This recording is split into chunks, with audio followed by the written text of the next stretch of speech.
Mister സ്പൈഡു. എന്നാ ബ്രിട്ടോ? ഞാനൊരു trade secret ചോദിക്കട്ടെ? ചോദിക്കേ. ഈ കഴിവൊക്കെ എങ്ങനെ കിട്ടി? അല്ല, അത് നിങ്ങൾ സിനിമയിൽ കണ്ടതാണല്ലോ. ഞാൻ രാവിലെ എണീറ്റ് കുളിച്ച് പല്ല് തേക്കാൻ ചെല്ലുമ്പോ ഒരു ചെലന്തി കടിച്ചു. അതിനുശേഷം എന്റെ കയ്യിൽ പശ വന്നു. എനിക്ക് അങ്ങനെ ഒരു കഴിവ് കിട്ടി. എന്നേയിലന്മാരോടും ഡോക്ടർമാരോടും എന്നോടും നുണ പറയുന്നതെന്നാണ് പ്രമാണം. എന്റെ ജീവിതത്തിൽ ഇന്നേ വരെ ഞാനൊരു നുണ പറഞ്ഞിട്ടില്ല. എന്റെ ജീവിതത്തിൽ ഇത്രയും വലിയൊരു നുണ ഞാൻ കേട്ടിട്ടുമില്ല. എങ്കിൽ പറയൂ, പഠിപ്പൊക്കെ എങ്ങനായിരുന്നു?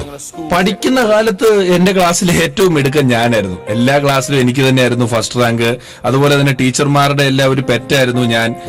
ഭയങ്കരമായിട്ട് പ്രൊഫഷൻസിക്ക് ഒരുപാട് മാർക്കുകൾ കിട്ടിയിട്ടുണ്ട്. പിന്നെ സുഗമ ഹിന്ദി പരീക്ഷ, യുറീക്ക പരീക്ഷ, ഞങ്ങളുടെ ആ കാലഘട്ടത്തിലുള്ള ഇന്റർ സ്റ്റേറ്റ് യൂത്ത് ഫെസ്റ്റിവൽ ഉൾപ്പെടെ എല്ലാത്തിലും ഫസ്റ്റ് ഞാനായിരുന്നു. ഓഹോ, എങ്കിൽ സ്പൈഡിക്കാം. ഈയിടെ ജയിലിലൊന്ന് കിടന്നായിരുന്നു. ഉണ്ട്, ഗാന്ധിജിയും ജയിലിൽ കിടന്നിട്ടുണ്ടല്ലോ. ഗാന്ധിജി പക്ഷേ കുളിമുറിയിൽ ഒളിക്യാമറ വെച്ചതിനല്ല ജയിലിൽ പോയത്, ഇന്ത്യയുടെ സ്വാതന്ത്ര്യത്തിന് വേണ്ടിയിട്ടാണ്. ഞാനും എന്റെ സ്വാതന്ത്ര്യത്തിൽ ഒരു തോന്നിയാസം കാണിച്ചെന്നേ ഉള്ളൂ. അല്ല സ്പൈഡർ, എന്താ ബ്രിട്ടോ? ഞാനൊരു കിംവദന്തി കേട്ടു. ഒരു ദിവസം നീണ്ടുനിന്നൊരു ദാമ്പത്യം. അതെ, ഭാര്യ താങ്കളെ ഉപേക്ഷിച്ചു പോയി എന്ന് കേട്ടല്ലോ. ഇതും ഞാൻ പറഞ്ഞല്ല കേട്ടോ, നാട്ടുകാർ പറഞ്ഞ ഞാൻ അറിഞ്ഞത്. ഞാനും അതെ, നാട്ടുകാർ പറഞ്ഞ അവള് പോയ കാര്യം അറിഞ്ഞത്. കഴിഞ്ഞാല് ആദ്യ രാത്രി ഞാൻ ഉറങ്ങിപ്പോയി, അവള് വേർത്തന്റെ ഒടുത്തി ഇറങ്ങിപ്പോയി. അത് സ്പൈഡർ. ഓ, ഇപ്പോ എന്ത് പറയുന്നു? അല്ല, അത് സൂപ്പർമാൻ തമാശയ്ക്ക് വേണ്ടി പറഞ്ഞതായിരിക്കും.